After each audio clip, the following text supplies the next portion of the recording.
Hello guys, come train with me, Russell and Christoph in SBD HQ in Sheffield. SBD. Well, I'm not apologizing for that, but I'm so excited about this training. Like, you guys have no idea. I get to train with Russell. I get to chat with him. Like, that's crazy. Let's go.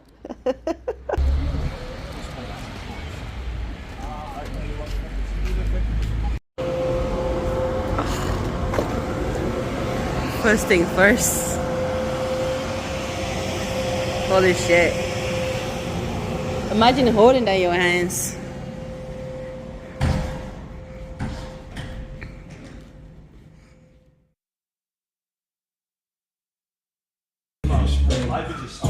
Yeah, well, I'm like, those are the same streets that I know because it's incredible. See, because in America, I can speak Dutch.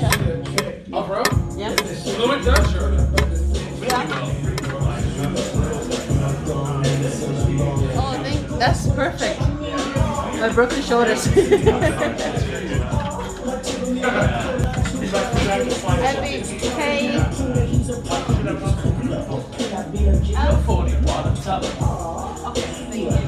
Get up with me, fuck sneak this, and first person shoot. I hope they came with 3 switches. I crash out like fuck right. This nothing else. I had two teams, baby. Snatching chains and burning tattoos. It's not enough to me, so do not replace it. If you walk around with that stick, and then I'm very deep trend. Without don't drop the location, I still got PTSD. Oh, fuck the big three. That's just big me.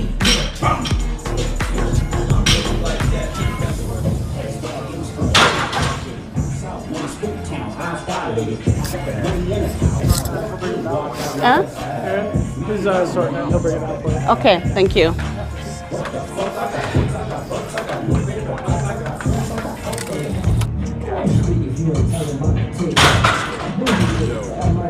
His palms are sweaty, knees weak, arms are heavy, his vomit on his sweater already. Spaghetti, he's nervous, but on the surface he looks calm and ready to drop bombs.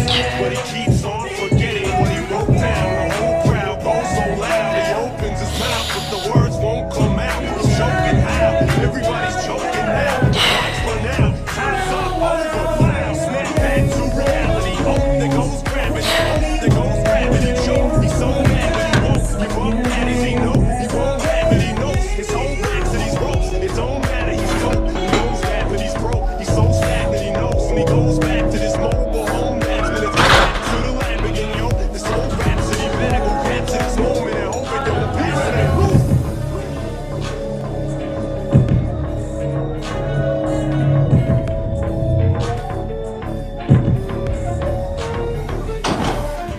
Let's go. Up.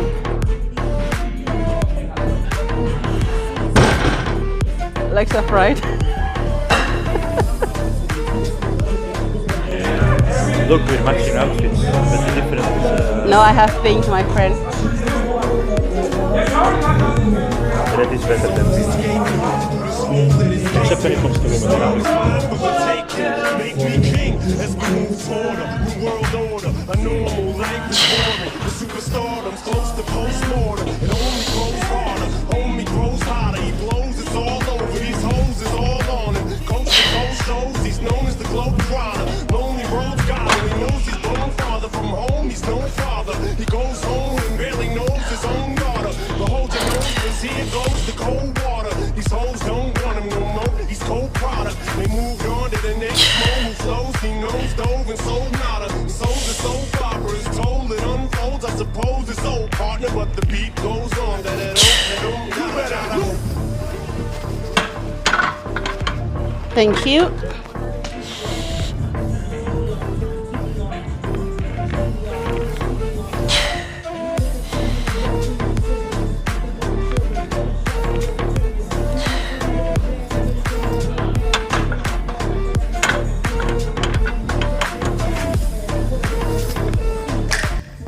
So guys, I have deadlift, but I'm just gonna go straight to 150 kilos because I just squatted, so I'm warmed up. So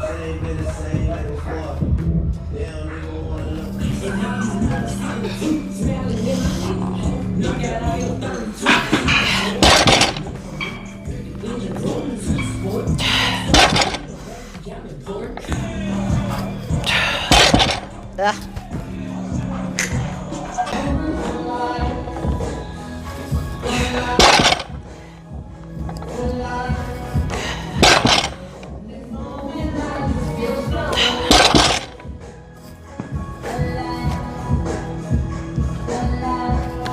Yeah, I'm done.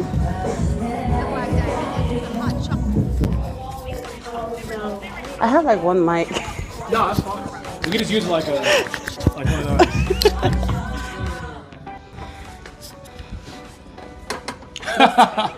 That's okay. It's not gonna follow me for sure. Hey guys, so today I get to train with Russ. That's insane, like absolutely insane. And well, the almighty Russ. It feels weird. It feels weird with you saying that because like you're Sonita, so it's like. No, the thing is, I have always been such a big fan. Let me tell you, like, since I met you, I know you were coming to the World Championship in 2021, but that was my first World Championship, so I was super shy. Oh. So I remember we sat like in the reception area, and I saw you think we were checking out, and I'm like, is that Russ? They're like, yeah, that's Russ. I'm like, oh my god! But I didn't have the courage to come and say hi. Oh, no, I'm honored. I really appreciate that. Yeah. That was like such a big moment, and then I was hoping that I was gonna see you in South Africa. Yeah. But then that same year, he decided to choose the US bill or whatever you call it, and I was so disappointed. Yeah. I think a lot of us were disappointed. Yeah. But I got to like meet him at the World Championship in 2023, and that was like such a moment for me, because before that I've been asking Joey, when is Russ gonna come over? Is Russ gonna come over? He's like, I can't promise you yet, but yeah. I feel like that was like I've said it before, but I feel like that was probably one of the biggest mistakes that I made in my powerlifting career. I just wish that I had the knowledge that I knew now. Back then. Yes. I think I'm gonna just put this here. Yeah, and you move over here so we talking to it. Yeah. Now I get to train with him. It's like I have a lot of moments where in my training Joey tries to, because Joey always talks to you about me. I mean, talks to me about you. Yeah. And that you're also like, you're such a big fan. I'm like, oh my god. Nah. I mean, I appreciate meeting you, talking to you, and I know that you're such a big role model for a lot of us. No, I appreciate that. From our community as well.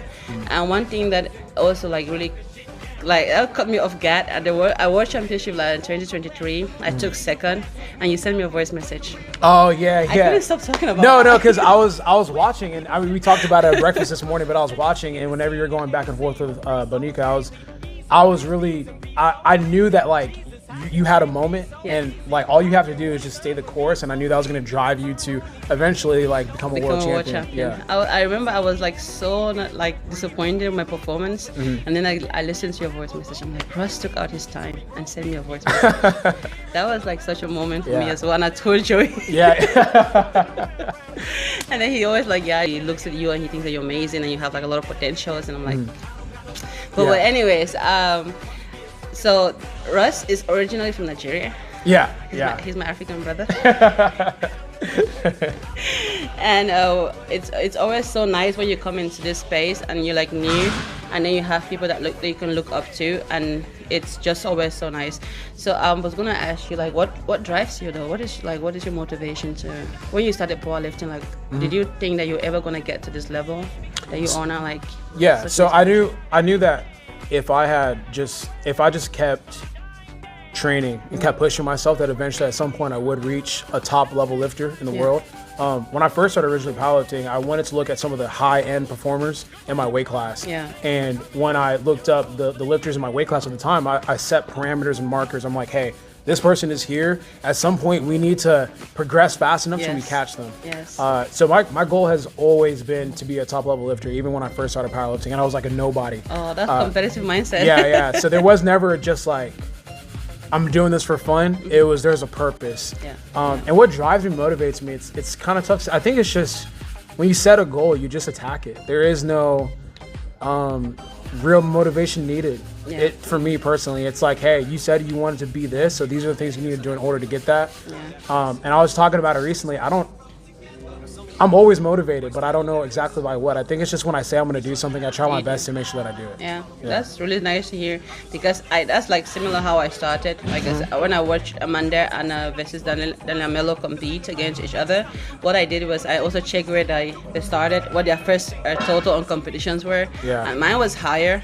So at that moment, I knew that I was going to be a force to reckon with. Yeah. So and I think also too, I mean, we talked about it at breakfast once again, but it's just having perspective too. I think you know, I'm very blessed and thankful to be able to do this for a living. So I think about all the people that, you know, have to work jobs and then also come and train and try to be high level competitors. And to me, it's almost, it would be a disservice if I came in unmotivated to the gym. There's nothing stopping me from going to the gym or keeping me from training at a high level. So I feel like I have to push myself as much as I physically can to kind of like, I don't know, just make it right in a sense where, like, you know, hey man, you have it's important to have perspective, because some people, they have a lot of stuff going on and they can't perform at high levels, and it's like you have nothing inhibiting you, so give it all you can. Yeah. What was your first thought when you saw Miss Squat 200, when you saw the video of Miss Squat 200 kilos? I mean, it wasn't, if I remember correctly, it wasn't difficult. Like, I think, yeah, like it that's the same part. So like whenever I guess I saw you get hyped for it, I'm like, man, there's so much meat left on the bone. And then obviously too, you went on and squatted 317 and a half, right? In training. So it's just surreal, because it's like, I mean, I started powerlifting in 2016, 2015, around that time. So like whenever I see people like breaking these like monumental, how's it going? Oh my gosh, she's so nice. Anyway, sorry. Whenever I see people breaking these monumental records, because I feel like, I mean, you are the strongest woman squatter of all time, right? Yeah. So I'm Ray Williams in a way. Yeah. So it's like, to me, I mean, it's mind blowing. And whenever I see people achieve things that haven't been physically achieved before in the history of humanity, you have to salute. And it's just something that, once again, it kind of like motivates you. But too, when I saw you squat the 700 and 317 and a half, I was like, damn, I need to. I'm like, damn, you need to get your shit together, bro. So that's kind of what I thought when I first saw it. Yeah, that was like such a moment, because I saw the build up coming.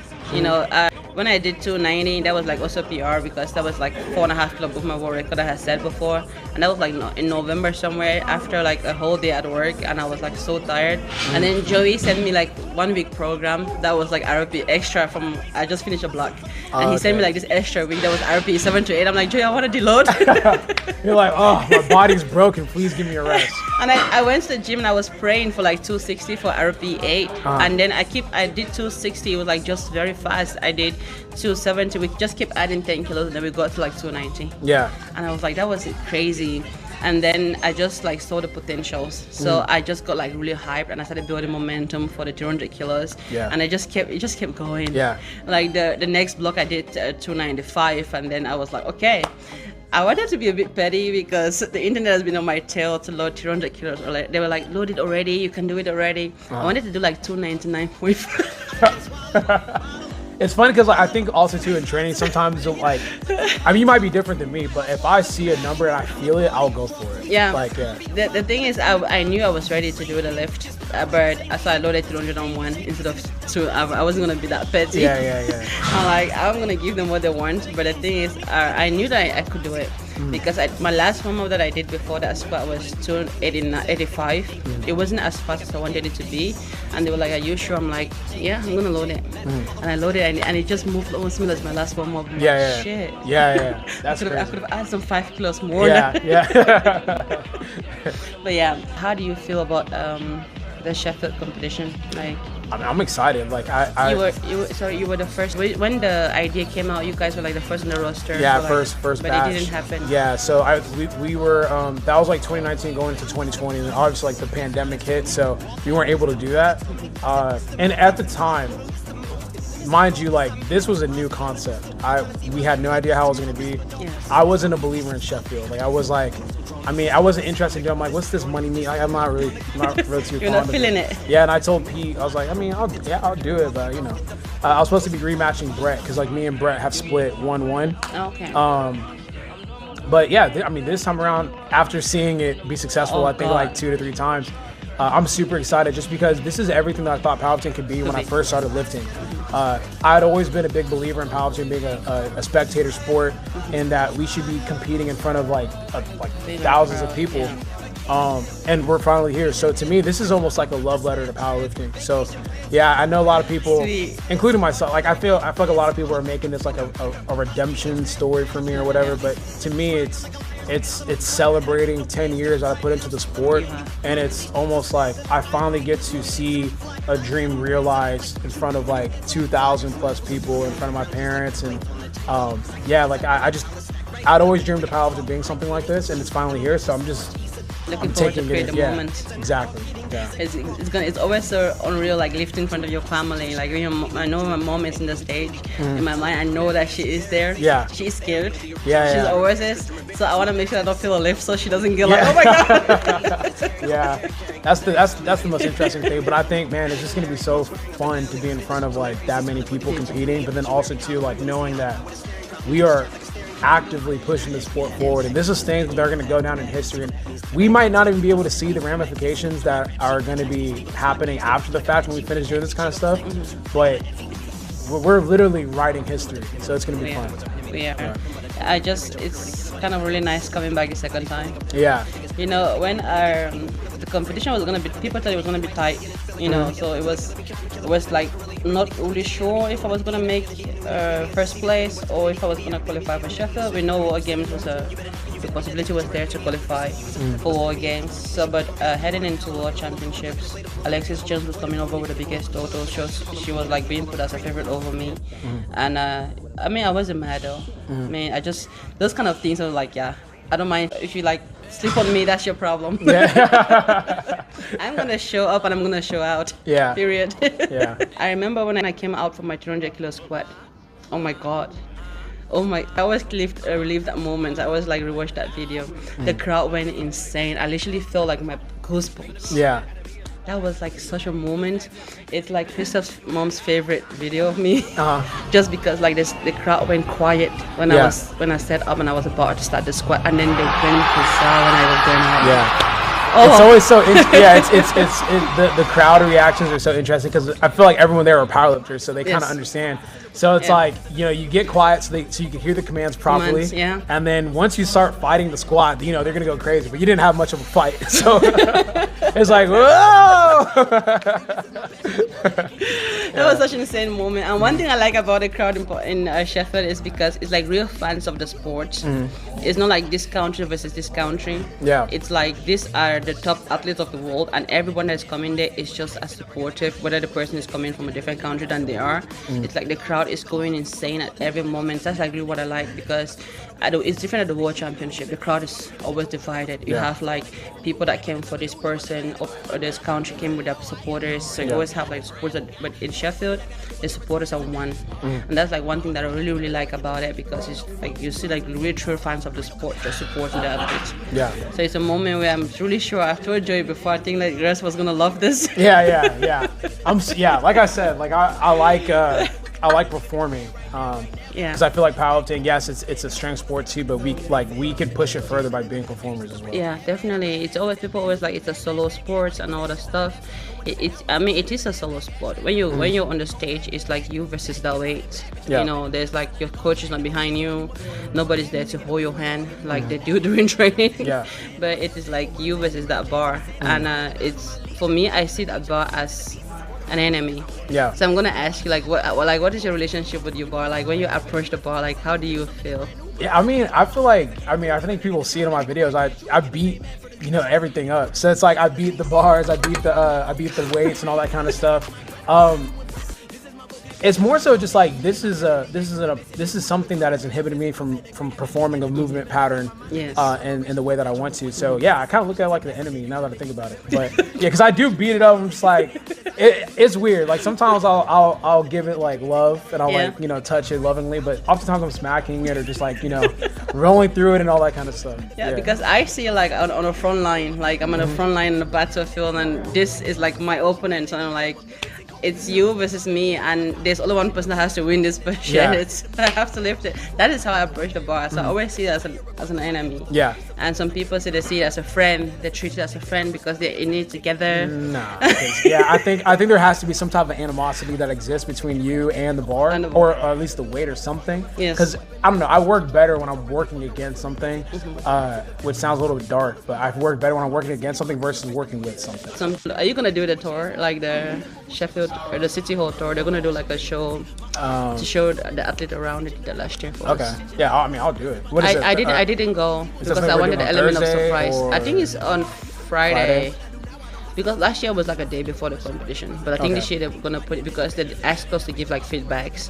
So, but I remember mentioning the fact that I didn't do it because it was like really close to the competition and I didn't want to do no steps. Yeah. That's what I'm saying. If it's the day before, I'll wait. I'll just be surprised. Yeah. And I also wanted the element of surprise. Yeah. You know, like just walk out the stage like the first time with my opener and just like have that feeling that there's that thing there. Yeah. But well, so I'm looking forward to seeing you compete, even though I'm not gonna watch you, but I'm gonna be there and I'm a big supporter. Yeah. And I think you know that already by now. Yeah, no, I appreciate that. Yeah, I can't wait. Like I said, like you're doing amazing things, so I can't wait to actually share. It's gonna be crazy because you're sharing the platform with. This is my first time doing this, so I'm gonna be sharing the platform with like amazing ass lifters. Like everyone is world level type of lifter, so it's gonna be very, very exciting. I'm really looking forward to it too. Yeah. And I think I'm excited. Saying that, I cannot really say I'm ready, but I think I was born ready anyways. Yeah. You'll be ready when the moment hits. Yeah, it's like when people ask me like, are you nervous and all the stuff, I'm like, I don't really think I'm nervous because I know what I'm capable of. Yeah. So, and I'm the kind of person where I don't feel pressure by other people. So it's like when people like saying like, oh, you're gonna squat days or you're gonna squat days, I don't feel pressure to do that. Yeah. I do that because I mean when they say it, actually I say it in such a way that they believe that I'm capable of doing that. So it's not a pressure on me just because they believe that I have that potential. So that's like how I approach it. Exactly. I'm like, so I'm just gonna come out there and just like, you know, fit the crowd. Yeah, I think like, and that's a great point because a lot of people will put things on you that like you don't put on yourself, and they don't know everything that you have to deal with or do. So it's like, you know, if you're overestimating me or you're underestimating me, either way, you don't know exactly what I'm expecting or what I'm putting on myself. So it's like I always try to tell people, don't take it personally. Like they literally do not. They're not you, and they're not with you every single day. So they don't know exactly what you're going to do. Yeah, that's true. Yeah. So at the World Championships, I know you didn't get the result that maybe you had come out for, but I mean, how did you feel after that? Like when you sit down and everything like sink in, like I think like I'm pretty good at processing things. So whenever it initially happened, it was like a shock just because I had spent like 6 years not coming in second place. Back. Yeah, so it was. We're waiting for us to come back. Yeah, to so like whenever I came back and then had that result, it was pretty shocking. But at the same time too, I look at things as like bad and good. It's an experience that is meant to propel you. So that I was. Whenever I got to the back room, I definitely cried. I let it. I cried like a baby. Yeah, I just cried like a baby. But then after that, I was fine. Like I was like, okay, that happened. What are you gonna do going forward? Like how I was sad for like maybe like an hour or two, and then after that, it's like, okay, let's push past and let's try to find some silver linings in this dark cloud. And it wasn't even really a dark cloud. Like I said, you have to experience things. Yeah. So it felt bad, but then also too, it re-motivated me. Like I always say, we don't lose, we just learn. Exactly, right? So after that, I went home super motivated. I think like I started having fun with training again. Not that I don't, but it became even more fun. Yeah. Because it's like a challenge. It's like, hey, like, you know, you had a really, really bad performance. How are you going to respond from that? And I think that throughout the last couple of months, I spent a really decent amount of time responding properly, and I think you did great. Yeah, a lot of people put like markers on me and all that kind of stuff, but for me, I already won. Like I won with my mentality, what I pushed past, and this is just me celebrating that. So yeah. It's like I said in one of my YouTube video that I made, like I was struggling with a bench, and I remember saying like I don't want to be beaten mentally with a bench.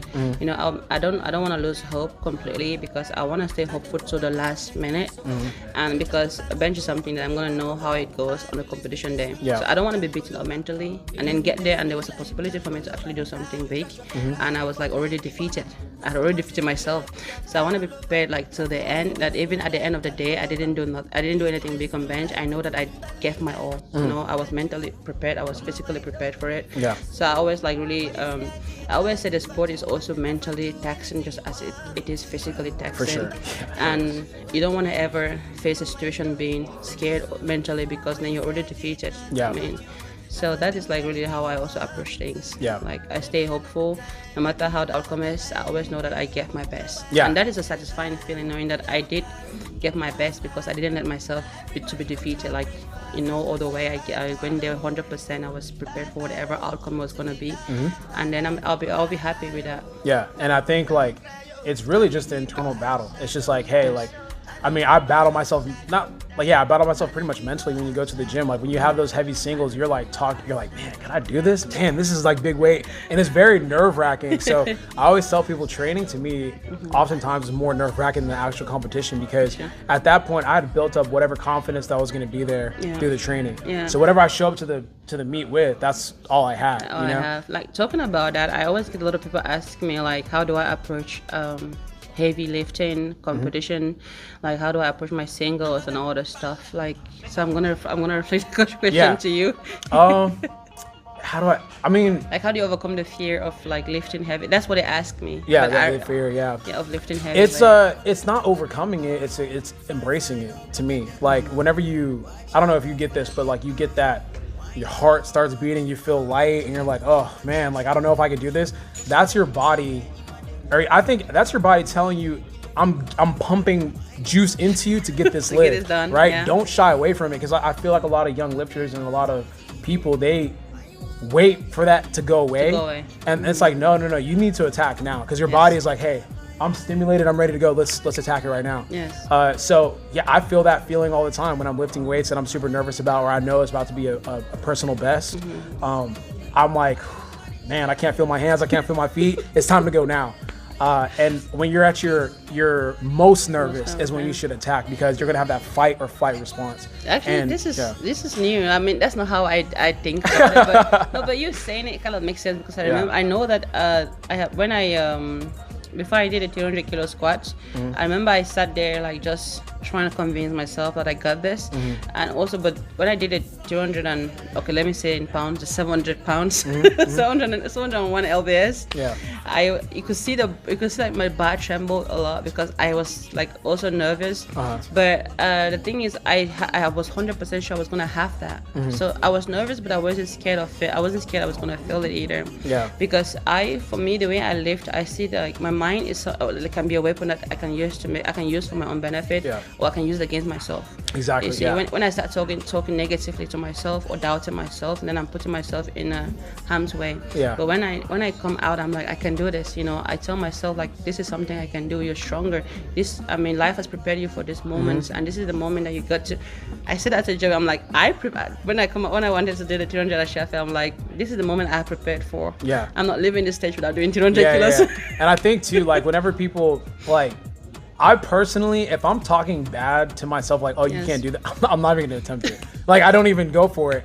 And I've had sessions where like, I'll load it and I'll look at the bar and I'm like, yeah, I don't got that today. I'm like, and I'll like take it off. I'm like, okay, because I've never put something on the bar that I didn't think I could do. Because there's, like I said, there's certain times I'm just like, you start that self-negative talk, and it's just like, don't even try it, because like you're not mentally in it, and if you're not mentally in it, how can you now ask your body to do something it doesn't want to do? Yes, you have to be mentally and physically prepared for those heavy weights. Because approaching a bar with doubt is you're just looking for trouble. Exactly. You're looking for like injuries. If I load it, it's like, it's positive affirmations. It's like, hey, you're great. Hey, you've been doing this for years. Hey, you're strong as hell. Hey, like you got this. Or like, hey, like your training reflects that you got this. You loaded it so you can do it. You can do it. Yeah. Well, that is that's another way. When I'm most nervous, I'm gonna attack my weight. Attack it. Attack it. Don't let it attack you. Yeah, but that's what, like, the mind can be very tricky. Yeah. It's, I mean, very, very tricky. And like we all know, like, I mean, our body is capable of so much more, but sometimes we put limits on ourselves by thinking negatively about situations, about like if I'm capable of doing this or not. And that's something that I've never had a chance to do, because I feel like I've never had a chance to like talk mentally to negatively to myself, because I grew up surviving. Yeah. So there's like literally no time to think like, can I do this or can I do it? Like, you don't have that time. Yeah. There's nothing but you're always ready to fight. Yeah. That's how I grew up. Yeah. So that is like how I also approach the weight. And like you said, when I doubt a weight, I don't do it either.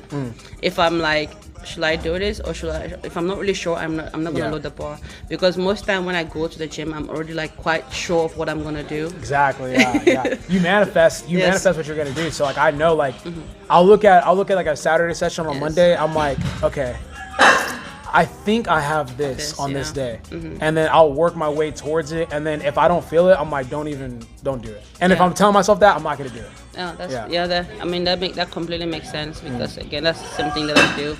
So, well, for everyone that is watching or that is new to this channel, what do you have to tell like people that are completely like new in the sport and like trying to find their way? Yeah. And like navigate through all these top stars. Yeah. So it's, for the new powerlifters, don't get discouraged. Because I feel like when I talk to younger powerlifters, people just starting, they often see the top level lifters and think I would never get there, so they don't even bother trying. Yes. I was once you guys sitting here behind the screen. So Nita was as well. Like you look at these people and you think they're so far away that you don't even try. But you have to start somewhere. Literally. Like you just have to begin. And once you begin, hold yourself accountable. Show up to the gym. Also have perspective. Show up to the gym with actual like tenacity. Some people casually show up and they're talking to friends and hanging out and not actually training and wondering why their training isn't progressing. You have to actively be present. So when you're going to the gym, make sure that you're taking care of what you got to take care of, and you'll be surprised about where you end up. 100%. I back that. I back that 100%, because like you said, we all start from somewhere, and those baby steps, you cannot run without creeping first. You have to first creep before you stand up, and then you take steps before you can run. Yeah, exactly. Well, Russ, thank you very much for chatting with me. I really appreciate this. And well, you guys, I hope you all are ready to watch Sheffield. Russ is gonna be killing it. I'm gonna be killing it. We're gonna be killing it. Yeah. So get your popcorn, set up the TV, and ready to watch. Thank you so much. Yeah. Okay. Bye. I'm always awkward saying goodbye to this stuff. That was really good. Thank you. That was really good. Thanks. Gratis dierenartsadvies en